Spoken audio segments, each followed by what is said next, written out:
It looks like backstage political drama could be a reason for Jade Cargill's prolonged absence from WWE TV. This coming after an injury angle wrote her off, and multiple reports about her health and reports stating that she is indeed injured with a neck ailment. We are going to talk about the truth, though, because we are now learning more and more information, including that this may not be the case, that she might actually not be injured. We'll get into all of that, what's going on with this Jade Cargill situation, what could be next. Also, we're going to talk about Penta and Rey Fenix, their status with All Elite Wrestling, and why it mirrors the status of one Ricky Starks. All that and much more coming up right here in this video. So be sure to smash that thumbs up, subscribe, and hit that notification bell so you get notified whenever a new video is released. All right, let's talk about Jade Cargill. She is one of WWE's hottest free agent acquisitions from the past year. She debuted at the Royal Rumble, and there were some very big expectations that were put upon Jade Cargill when she arrived in WWE. She was just coming off of a hell of a run in AEW, serving as the TBS champion, the inaugural TBS champion, and having an undefeated streak that not many have seen in professional wrestling, at least over the past decade. However, we now are learning more and more. Obviously, there was the injury angle a couple of weeks ago on Friday Night SmackDown that saw her written off of TV. The big whodunit story is coming. But when is it coming? Because we had a report from PW Nexus just a couple of days ago that Jade Cargill was legitimately injured and could be expected to miss multiple months with her injury. And it was stated that it was a neck injury.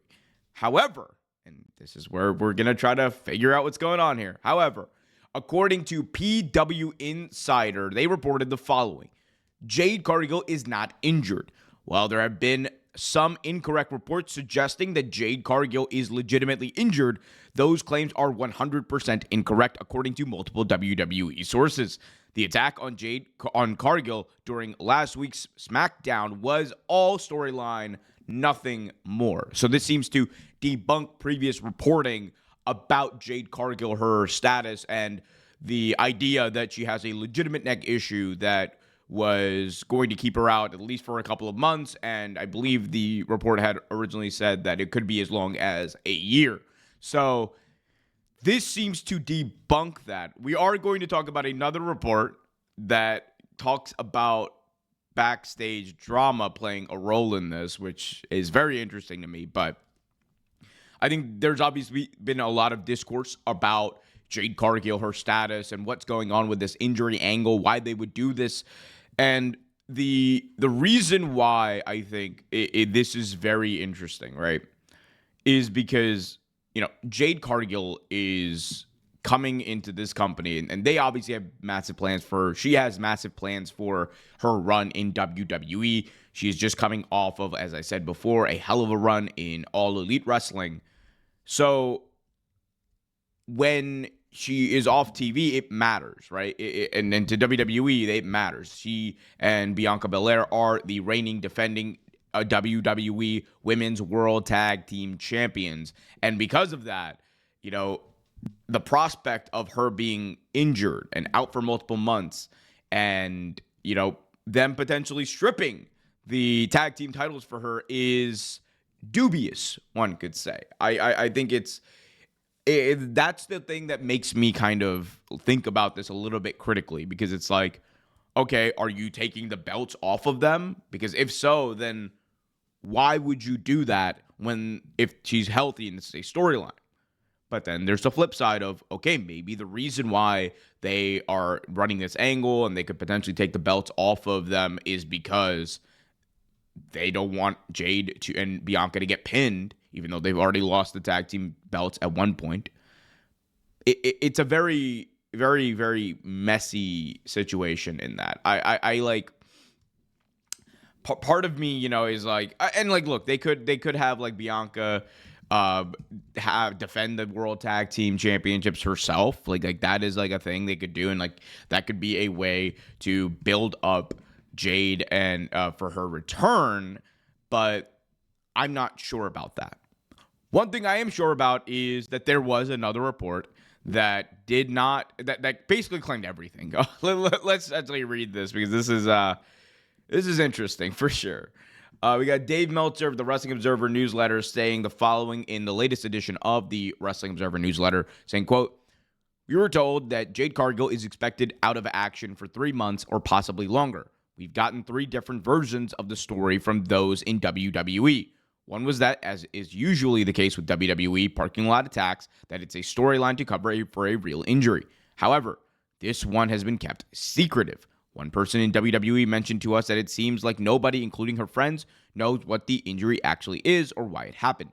Another higher-up said 100% that she is injured and the stories denying it are false.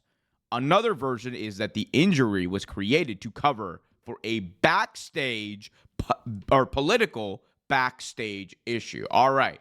Meltzer getting very salacious with that last sentence. All right. There's obviously there seems to be some push and pull here. I think number one, I want to be clear about this. And as someone who knows like the PR world a little bit and like kind of like how some of these companies tend to deal with journalists and things like that, it is not out of the realm of possibility that WWE is feeding multiple stories out there to not only keep people away from whatever like the truth is, but also to generate more buzz about this. The fact that I am covering this right now, the fact that I'm talking about this right now proves that notion to be at least effective.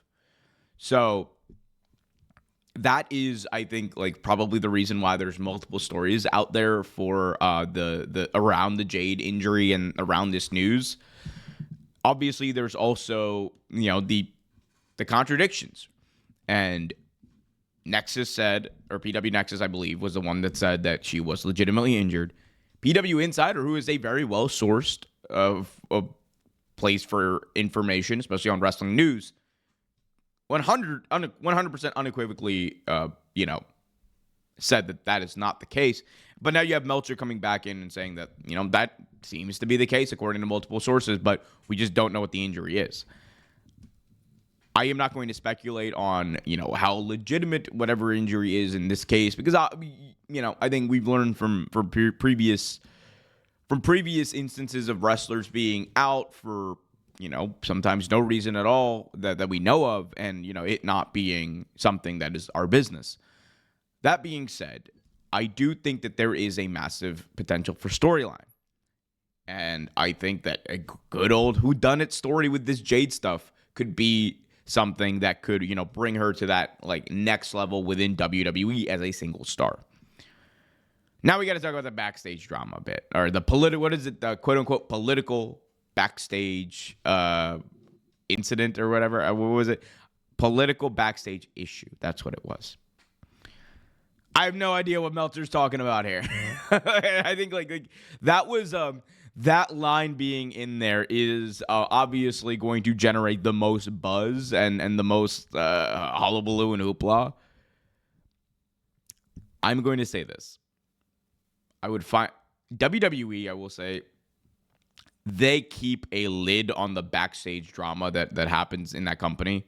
Because there is backstage drama. There have been backstage issues. There have been backstage, arguments, for lack of a better term, for sure, amongst talent. And that happens in any locker room, in any wrestling company. We just don't hear about it as much because there is a much tighter lid on that stuff than there is in AEW. That is just 100% true. That being said, there is really no indication to my knowledge from any reports that I've read or any prior history here that Jade has these issues with people in the locker room. I would find it hard to believe, quite frankly, that would be the case. But again, it's a locker room, and sometimes you don't know what's going on. It does seem to be like, again, this is me shooting from the hip, and this is no stink on Dave. This is not me trying to disincentivize people from going and using Dave as a source of information. I know I do. But I also think that could very well be something that was fed to the media as, again, another like little bone there to like throw people off of the trail and, again, just get people talking. So that is my view on that part of this situation. We will see whatever happens, but big stuff, definitely. And look, maybe we find out tonight on SmackDown what's going on here. And if you want to go to SmackDown and you want to go to any WWE or AEW show for that matter, I've got exactly the thing that's going to get you in the door for $20 less. SeatGeek, best ticketing app out there. Today, I'm going to save you $20 on it. Here's how. All you got to do is click the link in the description below, download the SeatGeek app, or sign up online. When you sign up, you pick your ticket. You use the promo code REALTAKE at checkout. Yes, that is promo code REALTAKE at checkout. Bada bing, bada boom, $20 off your first purchase. That is, yes, $20 off your first purchase using the promo code REALTAKE. That is all you have to do, and you have $20 extra in your wallet that you can spend on concessions, on Chipotle, as I like to say. Hell, you're a if you're a sweet green person, go out and get yourself some damn sweet green. Get yourself a damn salad with that $20. God knows how expensive it is nowadays. But go get yourself tickets for cheap on SeatGeek. They rate everything from a 1 to 10 scale, so you know precisely the kind of deal you're getting. I highly recommend it. It is my favorite sports ticketing app out there. And today, I'm going to save you $20 off your first purchase. All you got to do is use the promo code REALTAKE at checkout. Yes, promo code REALTAKE at checkout to save $20 today. Check out all the information and the link in the description below. All right, now that I'm done chilling, let's talk about some contract news in All Elite Wrestling. Let's talk about Rey Fenix because, oh boy, do we have an update courtesy of FightfulSelect.com. Here is what Sean Ross Sapp and company reported about Rey Fenix. There is nothing new on the Rey... Okay. There is nothing new on Rey Fenix. Last word is that he is not being let out of his contract, but AEW aren't going to use him either. Okay, bit of a contradiction there. But and I mean that in a playful way. But obviously, like, that is the news that Rey Fenix is not only, still under contract. There was previous reporting that his contract had been extended due to injury time, a lot mirroring quite a bit the situation with Ricky Starks. And the fact that now we are learning that there are no plans to use him, that is quite... That's quite the thing to do for AEW. There used to be a time where Tony, where Tony has always been about honoring contract, right? And I think, like, in most cases, he is very honest and legitimate about that. Like, if he signs you to a contract, he's not going to just cut you or whatever, even though obviously that has changed. But he's also stated in the past that, if somebody didn't want to be here, then he doesn't, he's not going to be in the way, and they'll come to some sort of an agreement. And that has happened in the past, obviously. But as AEW's grown, I think we've seen them kind of do like a lot of the similar business practices that the juggernaut that is WWE do. And then WWE does the same thing. They add injury time to contracts. And look, that is part of the deal, right? When you sign a contract, there is that injury provision in there, and that is just part of the deal. You kind of know that the company has the ability to do that. Whether or not is morally just or correct or whatever is besides the point. Personally, I don't think that AEW should have extended Ricky Starks' contract if he said, I want to test the free agent market. Yet, they had the option to do so, and that is just the cards that are on their table, and they were going to do it. That's just the truth of the matter. Personally, I believe the same is true with Rey Fenix. Now, the Rey Fenix Penta situation is different because both of them, according to reporting, had multiple months left on their deal and were already basically stating that Penta was at least talking about going to WWE. There were allegations that they were basically negotiating with that Penta, at least again, was basically negotiating with WWE while still under AEW contract, which if that is the case, Again, contract tampering is a whole different thing. It is, but that is at least going to piss off the company you currently work for, right?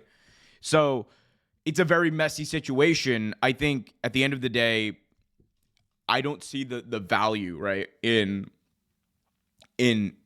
keeping someone or keeping people who don't want to be there. I don't see the value in extending that contract if you know you're not going to use that person. If it was a situation where they were going to have Rey Fenix and Penta on TV or whatever, and they were going to prolong story or progress storylines, or at least like work an angle where they get written off of TV, I'd be fine with that. Look at what Ricochet did. Ricochet said, "I'm not going to resign." They used him in an angle.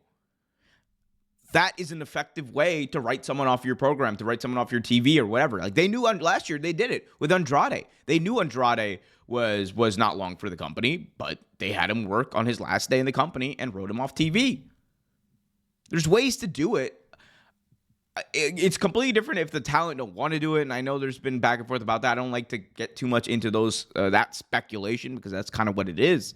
But if the talent is willing to do it, you should use them, especially when you have stars like Rey Fenix and Penta. Use them while you still got them, man. We all know they're going to WWE and they're going to be big stars there, but you still have them right now.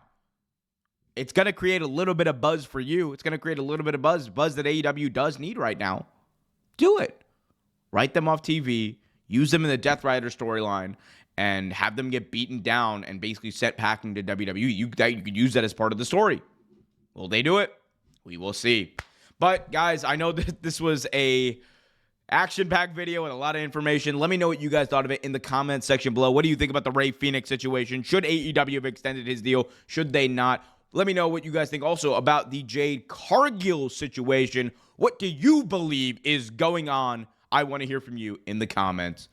Also, be sure to leave a thumbs up, subscribe, and hit that notification bell so you get notified whenever a new video is released.